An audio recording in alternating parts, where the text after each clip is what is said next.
السلام علیکم ورحمۃ اللہ وبرکاتہ۔ رب سے جڑنے کا سفر۔ فاطمہ کی آزمائش شروع ہو چکی تھی۔ ماما میں پردہ کرنا چاہتی ہوں، آج میں نے سورہ نور میں اللہ کا حکم۔ فاطمہ تمہارا دماغ تو ٹھیک ہے، اب مزید کون سا پردہ رہتا ہے؟ اتنی بڑی چادر میں تو لڑکتی پھرتی ہو، اب کیا اس ٹینٹ میں بند ہونے کا ارادہ کر لیا ہے؟ مسز ریان کو اچانک غصہ آ گیا۔ انہوں نے فاطمہ کی بات مکمل ہونے سے پہلے ہی اسے ڈانٹ دیا۔ ماما یہ مکمل پردہ نہیں ہے، اس نے آنسو ضبط کرتے ہوئے نرم لہجے میں کہا۔ ہاں تو وہی پوچھ رہی ہوں، اب کون سا پردہ رہتا ہے تمہارا؟ ان کی اونچی آواز سن کر فاطمہ کا بھائی کمرے سے نکل آیا۔ کیا ہوا ماما؟ دیکھو اپنی بہن کے کام، اب اس نے پوری ملانی بننا ہے۔ پہلے چادر پہن کر ہمیں خاندان میں بدنام کرتی پھرتی ہے، اب اسے ٹینٹ پہننے کا شوق لگ گیا ہے۔ Are you crazy Fatima? آج تک ماما کے خاندان میں تم نے دیکھا ہے کسی کو ایسے حلیے میں؟ مجھے نہیں معلوم اسے کیا کہتے ہیں، برقع کہتے ہیں شاید، رائٹ؟ لک فاطمہ، ماما کو زیادہ پینک مت کرو، اس طرح کی فضول جدیں چھوڑ دو، ہم سب مل کر تمہارے فیوچر کے لیے کچھ بہتر سوچتے ہیں۔ سیف نے خود کو کنٹرول کرتے ہوئے فاطمہ کو سمجھایا۔ بھائی کیا آپ جانتے ہیں کہ میرے فیوچر کے لیے کیا بہترین ہے؟ سیف نے سوالیہ نظروں سے اسے دیکھا۔ مجھے اپنی زندگی کو ضائع نہیں کرنا، مجھے اس کو ایسے گزارنا ہے جیسے مجھے اور آپ کو پیدا کرنے والے رب نے حکم دیا ہے۔ آپ کو بتاؤں ہمارا فیوچر کیا ہے؟ موت، اس کے بعد قیامت کا دن، جب اللہ کو اپنے ہر کیے کا حساب دینا ہوگا۔ مجھے ڈر لگتا ہے اپنے فیوچر سے، مجھے اس کو بہتر بنانے کے لیے ان فضول لوگوں کی باتوں کی پرواہ نہیں ہے، کون اس حلیے میں رہا ہے اور کون نہیں، لوگ کیا کہتے ہیں۔ It does not matter to me۔ پہلے لوگوں نے کوئی ایوارڈ دے دیے ہیں، کیا وہ میری قبر میں جائیں گے؟ کیا وہ میری خاطر اللہ کو جواب دہ ہوں گے کہ اللہ فاطمہ کو معاف کر دیں، اس نے ہماری خاطر پردہ نہیں کیا؟ بتائیے، کیا آپ میری قبر میں میرے ساتھ لیٹیں گے؟ فاطمہ جذب کے عالم میں بولتی جا رہی تھی، سیف کے پاس کوئی جواب نہیں تھا۔ فاطمہ تم انتہائی بدتمیز ہو گئی ہو، ماں کے سامنے زبان چلا رہی ہو، کیا یہ سیکھ رہی ہو تم؟ ماما میں بھیا کی بات کا جواب دے رہی ہوں، آپ کو برا لگا تو I am really sorry. Fatima نے اپنا لہجہ دھیما کرتے ہوئے ماں کی طرف رخ کر کے جواب دیا۔ بہرحال آئندہ تم پردے کا نام نہیں لوگی، سمجھی تم؟ میں تمہاری وجہ سے مزید برداشت نہیں کر سکتی، جاؤ اب اپنے کمرے میں۔ ماما میں اللہ کا حکم نہیں چھوڑ سکتی، یہ کہتے ہوئے وہ اپنے کمرے کی طرف چلی گئی۔ سیف اور مسز ریان ماتھے پر شکنیں لیے ایک دوسرے کو تکتے رہ گئے۔ فاطمہ آنسو ضبط کرتے ہوئے کمرے میں داخل ہوئی اور اندھیرے کمرے میں بند دروازے کے ساتھ ٹیک لگائے کتنی دیر بیٹھی روتی رہی۔ اب کی بار دل خاموش تھا، بس آنسو روانی سے بہہ رہے تھے۔ وہ جان چکی تھی کہ جنت کی راہ آسان نہیں ہے، اس لیے وہ زبان سے کوئی شکوہ نہیں کرنا چاہتی تھی۔ دل ٹوٹا تھا، اس کے ٹوٹنے کا اثر آنکھوں کو دھندلائے جا رہا تھا۔ یکایک اسے کچھ یاد آیا، وہ آنسو صاف کر کے واش روم کی طرف چلی گئی۔ وہ وضو کرنے کے لیے واش بیسن پر جھکی تو اس کی نظر بیسن میں جاتے ہوئے پانی پر پڑی۔ پانی کا رنگ سرخ تھا، گویا کسی نے رنگ ڈالا ہو۔ وہ پانی کھلا چھوڑ کر یکدم سے ڈر کر پیچھے ہوئی اور پھٹی آنکھوں سے پانی کو غور سے دیکھنے لگی۔ سرخ پانی بیسن کے سوراخوں سے جا چکا تھا، مگر اس نے اپنے نشان چھوڑ دیے تھے۔ اسے سمجھ نہیں آ رہا تھا کہ یہ پانی میں رنگ آیا کہاں سے۔ ابھی وہ حیرانی سے دیکھ رہی تھی کہ اسے لگا کہ منہ میں کچھ آیا۔ وہ فوراً بیسی پر جھکی تو اسے ابکائی آئی، اس کا دل دھڑکنا بھول گیا، ہاتھ کانپ رہے تھے، ماتھا پسینے سے شرابور تھا۔ وہ رنگ نہیں تھا، وہ خون تھا جو اس کے منہ سے نکلا تھا، اور اب خون کی الٹی۔ وہ بہت ڈر گئی تھی، کیا پیٹ کے درد کو اگنور کر کے اس نے کچھ غلط کر دیا تھا؟ اسے کچھ سمجھ نہیں آیا کہ وہ کیا کرے۔ مغرب کا وقت ہونے والا تھا۔ عورت کے کمرے کی کھلی کھڑکیوں سے آنے والی ٹھنڈی ہوا کے جھونکے اور اس میں ملے ان گلاب اور کلیوں کی خوشبو نے کمرے کو معطر کر دیا تھا۔ اس نے پیچھے پلاٹ میں اگا رکھے تھے جو۔ وہ عصر کی نماز اور شام کے اذکار سے فارغ ہو کر اپنے پلنگ پر کاغذ اپنے سامنے بکھیرے پیچھے ٹیک لگائے بیٹھی تھی، آنکھیں بند کر کے ہیڈ فونز پر قاری عبدالعزیز زہرانی کی تلاوت سن رہی تھی۔ ان کی آواز میں اللہ نے ایسا اثر رکھا تھا کہ سننے والے کا دل خشوع سے بھر جاتا تھا۔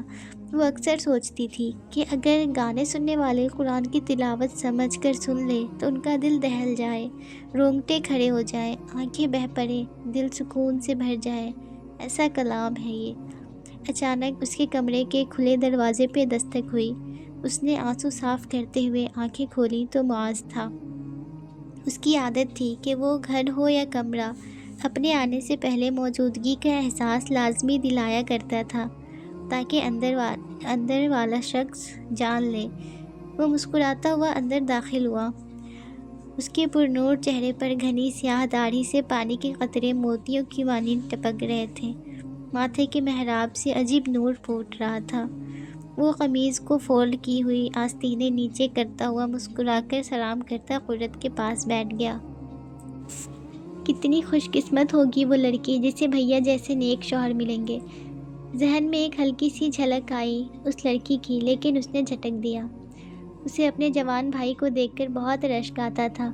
وہ بڑے پیار سے دیکھتے ہوئے دل ہی دل میں اپنے اللہ سے نیک جوز کی دعا کرنے لگی۔ اے ہمارے پروردگار، تو ہمارے جوز اور اولاد سے ہماری آنکھوں کو ٹھنڈک عطا فرما اور ہمیں پرہیزگاروں کا پیشوا بنا۔ سورہ الفرقان آیت 74۔ ایسے کیا دیکھ رہی ہیں جناب؟ زیادہ ہی پیارا لگ رہا ہوں کیا؟ ازلی پرکشش مسکراہٹ کے ساتھ معاذ نے اسے چھیڑتے ہوئے کہا۔ الحمدللہ رب العالمین، سب تعریفیں اللہ کے لیے ہی ہیں۔ معاذ کی بے اختیار ہنسی نکل گئی۔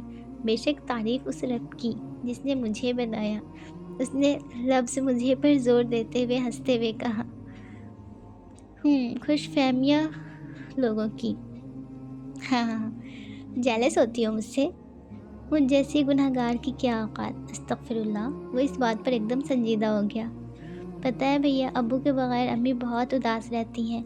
اللہ کے ہر فیصلے میں حکمت ہوتی ہے، ہم اس کے فیصلوں پر راضی ہیں، مگر کبھی کبھی حکمتیں ڈھونڈنے کے باوجود بھی نظر نہیں آتی، دل بس ڈگمگاتا رہتا ہے۔ اینی اللہ پر بھروسہ رکھو، ضروری تو نہیں کہ وہ اپنی ہر حکمت دکھائے۔ بعض دفعہ ہمارا ایمان بالغیب بھی آزمایا جاتا ہے۔ جو نظر نہیں آ رہا ہوتا اس پر آنکھ بند کر کے ایمان لے آنا، کوئی سوال پوچھے بغیر سر جھکا دینا۔ میں سمجھ سکتا ہوں کہ امی کس کرب سے گزر رہی ہیں، انہیں کچھ تمہاری فکر بھی بڑھ گئی ہے اب۔ میری فکر کیوں؟ تمہاری شادی کی۔ انہیں یہ فرض اب ابو کے بغیر پورا کرنا ہے، تو اسی کا بوجھ انہیں تھکا رہا ہے۔ معاذ کی بات سن کر قرت اداس ہو گئی، آنکھیں پھر سے نم ہو گئیں۔ اس کے ذہن میں 1 مہینہ پہلے کا سارا منظر گھوم گیا جب اس کے بھائی نے والد کی شہادت کی خبر دی تھی۔ وہ جنگ زدہ علاقوں میں امت مسلمہ کی مدد کرنے والی ایک تنظیم کے کارکن تھے۔ اپنے مسلمان بھائی بہنوں کو کافر دشمنوں سے بچاتے بچاتے اپنی جان دینا کسی اعزاز سے کم نہ تھا، اور یہ بات عینی اور اس کی والدہ بخوبی جانتی تھی۔ یہ خبر سننے کے بعد کچھ لمحوں تک دونوں ماں بیٹی سکتے میں خالی آنکھوں سے کبھی ایک دوسرے کو دیکھتی تو کبھی معاذ کو۔ ہم اللہ کی رضا پر راضی ہیں امی، اور اس سے اجر کی امید رکھتے ہیں انشاءاللہ۔ اللہ ابو کے درجات بلند فرمائے، آمین۔ پتہ نہیں کیا اثر تھا، کیا یقین تھا ان الفاظ میں کہ دونوں ماں بیٹی نے کوئی شکوے کی بات نہیں کی۔ بہتے آنسوؤں کے ساتھ اٹھی اور وضو کر کے کمرے میں جائے نماز بچھا کر نفل ادا کرنے لگی۔ وہ اللہ کی اس حکم کی اور صبر اور نماز سے مدد لو، سورہ البقرہ آیت 45۔ اس حکم پر عمل کرتے ہوئے روئے جاتی تھی، نماز ادا کیے جاتی تھی۔ نہ جانے کتنے نفل انہوں نے ارد گرد سے بے خبر روتے ہوئے ادا کیے۔ معاذ جانتا تھا کہ یہ بہت نازک وقت تھا، مگر وہ دل میں شکر ادا کیے جا رہا تھا کہ اس کی بہن اور والدہ نے مشکل کے وقت میں صبر کا دامن ہاتھ سے نہیں جانے دیا۔ اسے اللہ سے اس کے صبر کے بدلے بہترین بدلے کی اجر کی امید تھی۔ ربنا افرغ علینا صبرا وثبت اقدامنا، اے ہمارے رب ہم پر صبر انڈیل دے اور ہمارے قدم جما دے، سورہ البقرہ آیت 250۔ وہ روتے ہوئے دعا کرتی جا رہی تھی، یا اللہ ہم راضی ہیں آپ پر، آپ ہم سے راضی ہو جائیں۔ اس سخت غم کے موقع پر میں وہی الفاظ کہتی ہوں جو آپ کے پیارے رسول صلی اللہ علیہ وسلم نے فرمایا تھا، دل غمگین ہے، آنکھ آنسو بہاتی ہے، مگر زبان سے وہی نکالیں گے جس سے ہمارا رب راضی ہو۔ اللہ مجھے آپ کی رضا چاہیے۔ اللہ مجھے یقین ہے کہ ایک دن آئے گا جس دن ہم ابو سے ملیں گے۔ اللہ تعالیٰ پلیز وہ دن ہماری زندگی کا سب سے خوبصورت دن ہو، ہم ایک دوسرے سے بہتر حالتوں میں جنت کے اعلیٰ مقام پر ملیں۔ اللہ ہمارے دلوں کو اپنی رضا پر راضی کر دیں، صبر انڈیل دیں، پلیز اللہ صبر انڈیل دیں۔ وہ کہتی جا رہی تھی اور سسکتی جا رہی تھی۔ باپ کا ہنستا چہرہ آنکھوں کے سامنے آتا جا رہا تھا۔ دکھ تو یہ تھا کہ آخری دفعہ بھی ان کو دیکھنے سے آنکھیں محروم رہ گئی تھیں، مگر وہ اللہ کی رضا میں سرگرداں خود کو سنبھالنے کی کوشش کر رہی تھی۔ اللہ کیوں نہ دیتا صبر ایسے لوگوں کو، کیوں نہ تھامتا جو اس کی خاطر اس کے دیے ہر فیصلے پر سر جھکا دیتے ہیں، خواہ اپنے نفس پر کتنا ہی بھاری ہو۔ کبھی شکوہ نہیں کرتے، کبھی اپنے رب سے مایوس نہیں ہوتے۔ ایسوں سے ہی تو اللہ محبت کرتا ہے، ایسوں کے ساتھ تو اس کی معیت خاص ہوتی ہے۔ بی بی جی بیگم صاحبہ کہہ رہی ہیں تیار ہو جائیں، شام کو حیدر بابا کے لیے لڑکی دیکھنے جانا ہے، سغرا نے فاطمہ کے کمرے میں داخل ہوتے ہوئے کہا۔ فاطمہ جو سوچوں میں گم اپنی کتابیں بک شیلف میں درست کر رہی تھی، سغرا کے اچانک آ جانے پہ چونک پڑی۔ حیدر بھائی کے لیے یہ بات کب شروع ہوئی؟ فاطمہ نے حیران ہوتے ہوئے پوچھا۔ پتہ نہیں بی بی جی، بڑی بی بی جی تو 2 دن سے تیاری کر رہی ہیں، شاید حیدر بابا نے پرسوں ہی انہیں بتایا ہے۔ اوہ اچھا ٹھیک ہے، فاطمہ نے کچھ سوچتے ہوئے کہا۔ بی بی جی میں آپ کے کپڑے پریس کر دوں شام کے لیے؟ نہیں، میں انشاءاللہ دیکھتی ہوں، آپ چلی جائیے۔ کیسے بتاؤں ماما کو، تکلیف بڑھتی جا رہی تھی۔ فاطمہ نے جاتی سغرا کو دیکھتے ہوئے سوچا، جو اب دروازہ بند کر کے جا چکی تھی۔ سغرا مسز ریان کے گھر تب سے کام کر رہی تھی جب فاطمہ پیدا ہوئی تھی۔ تب سغرا کنواری اور جوان لڑکی تھی اور اب اس کے 6 بچے ہو چکے تھے۔ وہ اپنے گھر والوں کے ساتھ مسز ریان کی کوٹھی کی پچھلی سائڈ پر بنے سرونٹ کوارٹر میں رہتی تھی۔ بہت ایماندار اور خلوص والی عورت تھی۔ السلام علیکم ماما، آپ نے بتایا نہیں حیدر بھائی کے متعلق؟ تم گھر بیٹھو تو بتاؤں، تمہاری تو اپنی زندگی ہے، تمہیں کسی اور سے کیا لینا دینا؟ فاطمہ جانے سے آدھا گھنٹہ پہلے ڈرتے ڈرتے مسز ریان کے کمرے میں آئی۔ وہ صبح کو ڈانٹ سن چکی تھی، اس لیے خود کو نارمل رکھنے کی کوشش کی، جیسے کچھ ہوا ہی نہ ہو۔ مسز ریان ڈریسنگ کے سامنے کھڑی اپنے بال اسٹریٹ کر رہی تھی۔ انہوں نے فاطمہ کو ڈریسنگ کے مرر سے دیکھتے ہوئے جواب دیا، خیر تمہارے بھائی کی پسند ہے، ڈاکٹر ہے اور تمہارے بھائی کو ویسے بھی ڈاکٹر ہی چاہیے تھی، اس لیے پہلے ہی کہہ رکھا تھا کہ میں خود ڈھونڈوں گا۔ تصویر دکھائی حیدر نے، پیاری ہے، آج انشاءاللہ دیکھ آؤں گی، اگلے ہفتے تمہارے بابا آ رہے ہیں، پھر سب فائنل کریں گے، شاید لڑکی والوں کو جلدی ہے۔ اچھا ماشاءاللہ، اللہ سب بہتر کرے، بھائی کو ڈھیروں خوشیاں دکھائیں، آمین۔ مسز ریان نے ڈائی شدہ بالوں کی انگلیاں پھیرتے ہوئے فاطمہ کی اس بات کو اگنور کرتے ہوئے پوچھا، خیر تم آج کیا پہن رہی ہو؟ جو پچھلے ویک ڈیزائنر سے تمہارے لیے آؤٹ فٹ منگوایا تھا نا، لیمن کلر والا، تم پر سوٹ کرے گا، وہ پہن لو، اور سنو اچھے سے تیار ہو جانا۔ ابھی وہ یہ بات کر رہی تھی کہ ان کا فون بجا۔ فاطمہ کے چہرے کا رنگ اٹھ چکا تھا، وہ کیا بتانے آئی تھی اور کیا نئی آزمائش سامنے آ گئی تھی۔ اپنی بات ختم کر کے مسز ریان فون سننے میں مصروف ہو گئی۔ فاطمہ اداس چہرے لیے ان کے کمرے سے دروازہ بند کرتے نیچے کمرے میں آ گئی اور ڈریسنگ سے اپنا نیا عبایا نکال کر ڈریسنگ کے سامنے کھڑی ہو گئی۔